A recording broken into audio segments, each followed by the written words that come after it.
Train station shirts are finally coming out. Y'all been asking about this for over half a year now.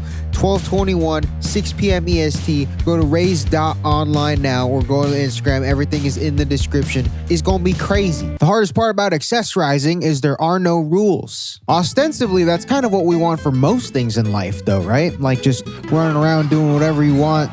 That's the dream. Whenever I think of freedom, I like to reference that scene from the Jimmy Neutron movie where the parents get kidnapped by slimes and then the Ramones song comes on and it's like going crazy. There's like a million scoops of ice cream. This guy's running up the down escalator and this guy's just being a menace.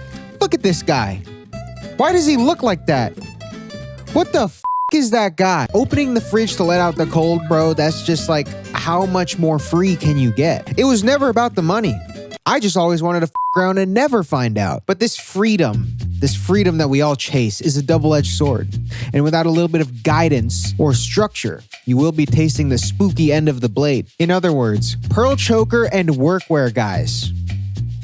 Where are you going, bro? Like, don't get me wrong. I love that the perceived standard of masculinity is shifting in a direction where guys can be more comfortable wearing stuff like pearls. Or even this. You guys are really pushing it with this. But also, you're the most blue-collar housewife of all time, dog. You're the fashion equivalent of a Hummer limo right now, bro. Aesthetics clashing like Playboy Cardi at a wake. It's crazy. We're running up the down escalator here. But then again, there are no rules, like I said. Sometimes this just goes hard for no reason, you know? Keeping that Vivienne Westwood logo on your neck to keep you classy while you're out there licking boots. I personally think playing Stop Breathing at a wake is perfect. Anyways, I'm gonna take you from here to here. Guaranteed. Easily. Without a doubt in my mind. Anyways, there are no rules and I'm gonna give you a reason to be happy about it. This is why your accessories suck. Okay, remember how I said there are no rules? There are rules. They're more like suggestions. They're like half-assed rules. Like how you're not supposed to like pour the milk before the cereal, or how you're not supposed to eat the Kit Kat this way, or you will get publicly stoned on the internet, or how you're not supposed to sleep with your friend's mom. These are all suggestions, but none of them are illegal. Like mixing your metals right here. Mixing your metals it's not illegal. But there's a reason you pour the cereal first so that you know how much milk you gotta have in the bowl. Don't argue with this here. That's not what this video is about to become. But you might have the urge to be flashy so that your accessories are more visible to people and then they can notice your hard work and credit your decision making. But no, you don't want to do that. You're really gonna be drawing attention to a mess if you're peacocking like that, especially with stuff like this. But we'll get back to that. We'll get back to this. I have a lot to say about this. Who taught you guys? A comparison I like to make about just kind of making a lot of noise and being annoying about details is cologne and perfume. When you try so hard to tell people like, oh, look at me, I bought a bottle of Dior Sauvage, bro, and you're spraying yourself like you're about to clean a mirror, we hate you, dog. I can't even smell anything anymore. I'm just mouth breathing around you and I can taste it. You know when you spray cologne on yourself and it's like, it tastes like a cursed LaCroix, bro? I feel that mixing different hardwares can clash and make your outfit feel very cluttered and anxious. Honestly, I feel most of your problems start here. Again, I've seen this done right, but if you're not styling your fit specifically to fit with this type of dissonance, then you're really just making your life harder for yourself. Bro, stop throwing on these random copper rings, bro. Like, why do you guys do this? Why do you guys like this? I know this is not how this works, but why are you aiming for third place? It's like, gold. That's a good one. Silver. That's a very reliable one. Ooh, copper. Exciting. What? Why are you picking brown? And you over there is always the guy with the random black ring, the random onyx ring, bro. Or even these ones, bro. These ones with like the random silver trimming. I was guilty of this too. I'm kind of talking to myself a little bit. This aesthetic right here, this is all I can think about with you guys, bro. You're the fashion equivalent of a mall kiosk. God gave you 10 chances and you up with all of them. Now, I've definitely seen some cool pieces in this type of finish, right? But again, your random $1 eBay finds or your crazy Amazon gems are not doing the same thing. Also, ropes. What is this? Are you preparing in case you get lost in the wild? You got the aesthetic of a conservative Disney adult's home on your wrist, buddy. Okay, I just want to rant a bit because I think it's kind of funny. But because there are no rules. Again, you guys can do whatever you want, but you are going to be that guy. That's you. That's you.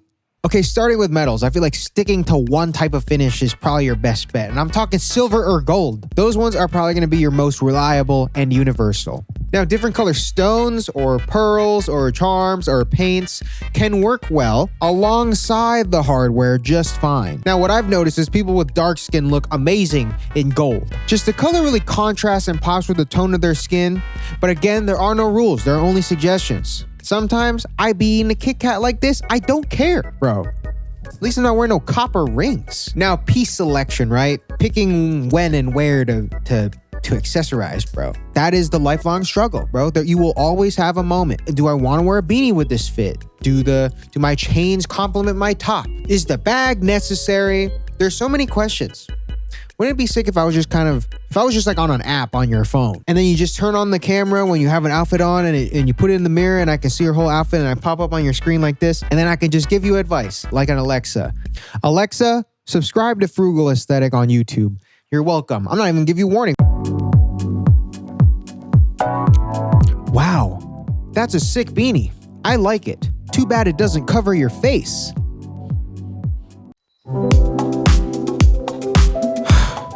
Wow, that's a bold yet rewarding choice on the jacket. I really like it. It takes away the attention from your face.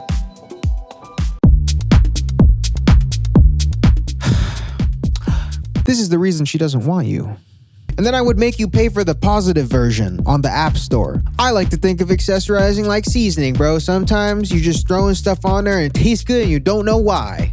Literally that. At the end of the day, accessorizing is trial and error. Don't be afraid to throw some wild card accessory on a fit that you weren't planning on doing it with. Over time, you build this intuition that can capitalize on the lack of rules. Just like turn your brain off for a little bit. Wow, that was fast. And then just throw random pieces on, like headwear that you weren't expecting to go with that outfit, or like a random bag, or like maybe just throw on a chain. It could be really subtle. Just go see what happens. Sometimes it can create a little magic that you wouldn't have been able to plan around. Like this fit with Sanj, he's wearing Arc'teryx and Rick, which is already... How do you even get there? But this piece, this Sundays.xyz beanie, creates a little moment on this fit where you wouldn't really expect to throw on a lilac checkered beanie. This is what I mean by the magic. You see, like, was this planned? I don't know. Was it intuition? I don't know. Was it random? I don't know. We'll never know. He might not even know. And neither will you if you don't try things out for yourself. Now, how do you properly do this? What is the method behind the madness right now? Honestly, if you have a lot of good jewelry that just matches, you can kind of just go crazy without thinking. You know, it's not that hard to look like you meticulously planned every single ring and every single inch of metal on your body, every fit, when you kind of did. Sourcing it. You took the time to find good pieces that work with each other. This is what separates the messy from the messy. Chances are a stack of chrome hearts metal or a bunch of curated vintage jewelry is gonna look so great together, as opposed to that random stack of metal detector loot you got trying to be as cheap as possible. Just looking like you took a couple hours out of your day and walked around the beach with one of these bad boys and then decided that that was your contribution to climate change. Beach cleanup loot aesthetic. Honestly, that's the term. Whoa, bro, I really love your beach loot. So having the right pieces, paramount. Honestly, having a couple bangers that you're gonna wear every day with everything is so much better than having a bunch of junk. And this principle is kind of like that all across the board for fashion, but I feel like it's even more emphasized when it comes to stuff like jewelry. And this doesn't mean expensive. Like, you could find random gems at flea markets or vintage shops, or some like really cool, unique stuff on Etsy. Like, my most expensive and favorite pieces are my Alex Skeffington rings that I've built over the course of 4 years. I literally got one ring a year and decided that I was gonna complete the set eventually, knowing that the ensemble was gonna look amazing, and now they are still my daily drivers to this day. But my most unique and asked about ring is this Studio Cult ring that costed about a fourth as much as just one of these. And now I wear this one almost every day as well. So take your sweet ass time. your fingers are not going anywhere. Knock on wood. That would suck. Now, where do you start though? Where do you start? You want the f***ing shortcuts, huh? You want to cut the line. I grinded my ass off for this view. Now you just want to take an elevator to the top. That's crazy. Everyone wants their handheld. Ooh, Christian, where do I find good jewelry that's not expensive, but it's also good quality, but it's also very stylish, but it's also pretty, but it's also... Take me out to dinner first. What is this? Anyways, this is probably why you're here.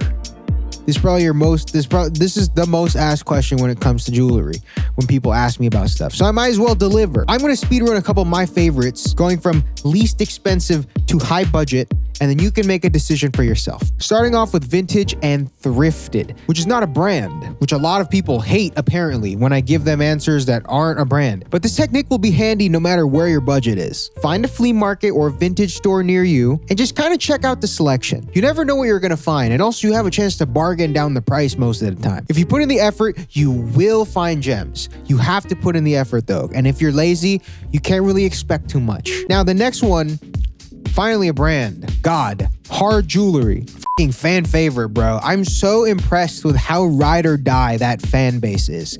It's nuts. It's kind of scary. Tons and tons of cool designs going from rings to pendants to chains, kind of anything you want when it comes to metal. And the barrier for entry is about as low as you can get when it comes to buying something of quality. Just frequently has massive sales and just new stuff being released all the time, and also has the option to upgrade to a sterling silver piece from a stainless steel in case you want to ball out, which is kind of a cool idea and an option that I feel should be implemented more. Just definitely recommend. It's a good starting point for people trying to get into jewelry, and you should go check it out. Hatton Labs, another one of my favorite brands, just has some amazing minimal staple pieces. Love the colored stone stuff.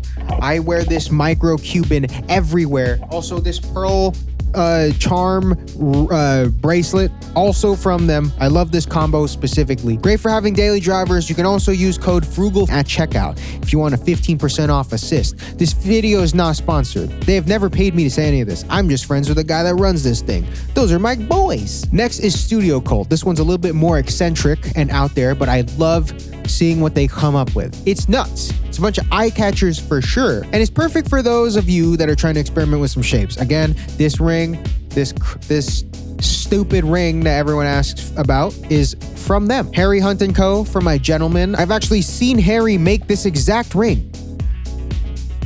Oh my God. I hate everything. There we go. I've seen him make this ring. Here's the video playing right now, and it's kind of nuts to think about that someone took their time out of their day to make something, and I'm just wearing it on my finger. The Great Frog, also sick. Tons of beautiful designs, and kind of perfect for someone that's just looking for a quality piece of metal that they're going to wear for a very long time. And lastly, my girl, Alex Skeffington. How can I forget? Just insane work.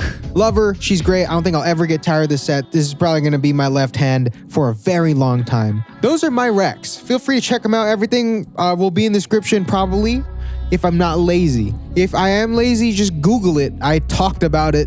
And let them know I sent you. And show me pictures of what you end up buying. It might be kind of cool. Pain Station shirts come out in a couple days. Raised online, www.raised.online, www.raised.online. Pain Station shirts, 12/21.